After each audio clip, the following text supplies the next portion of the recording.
Muito bem, amados irmãos. Continuando no texto de Marcos, capítulo 4, verso 35 até o 41, nós, em primeiro lugar, encontramos em Jesus como o Senhor das tormentas, das tempestades. Primeiro ponto do nosso texto, nós vimos semana passada, que a obediência a Cristo não nos exclui de passarmos por aflições. Por isso, os discípulos, em obediência a Jesus, atravessando o mar da Galileia, encontraram uma grande tempestade, embora estivessem fazendo a vontade de Deus. Veja, quando nós olhamos no capítulo 4, verso 38, o texto diz: E Jesus estava na polpa, dormindo sobre o travesseiro. Então, havemos de notar que ele se levanta, olha para o vento e o mar e os repreende com sua poderosa voz e silencia o vento e o mar, e tudo se faz em grande bonança.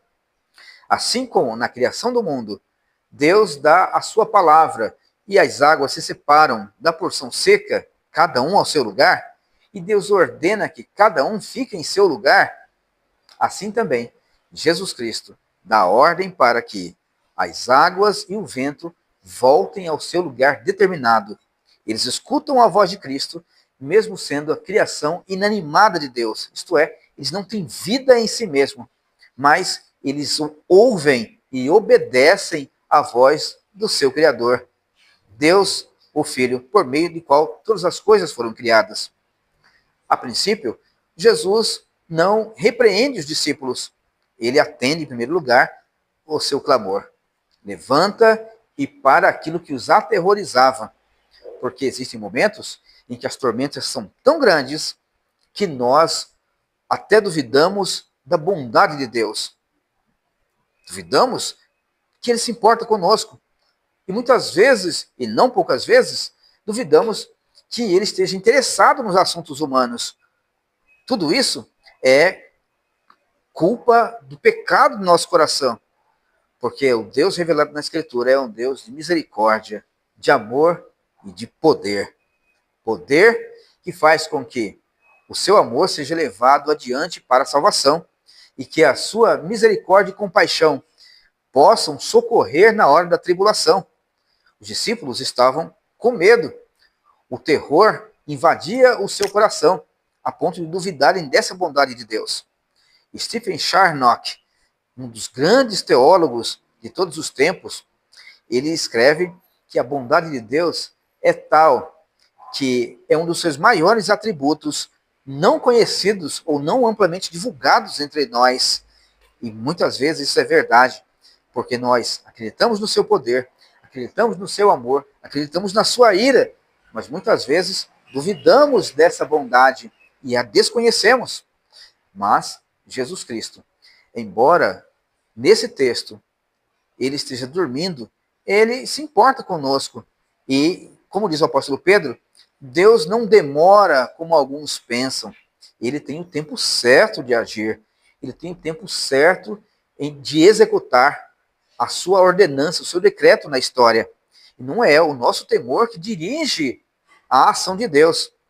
Mas as tribulações são momentos oportunos para exercitarmos nossa fé, nossa paciência e nossa esperança, como dissemos na semana passada.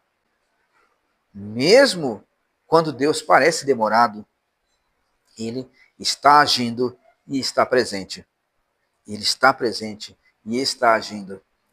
As tribulações não são só apenas distúrbios atmosféricos, mas tribulações e vendavais, tormentas que assolam nossa vida, nossa saúde, nosso patrimônio, nossos filhos, nossa família.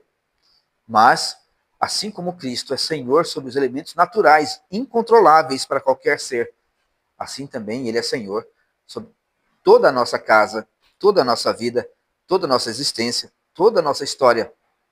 Não só uma história particular, mas a história que envolve tudo aquilo que conhecemos, o mundo como o conhecemos, a história como a conhecemos, a vida como nós a conhecemos. E Ele é Senhor e detém o cetro do controle de todas essas coisas. Por isso, não podemos nos desesperar. a ponto de blasfemarmos ou voltarmos atrás, ou simplesmente ignorarmos que Deus está presente e tem interesse em nós, em nos ajudar, em aplicar em nós a sua compaixão e sua misericórdia. Deus, ele está presente, Deus está atento, Deus está interessado em nossos problemas.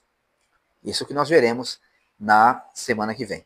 Deus abençoe, um grande abraço e lembre-se, meus irmãos, mesmo que nós não vejamos, Deus está presente e se alegra em nos socorrer. Deus abençoe, em nome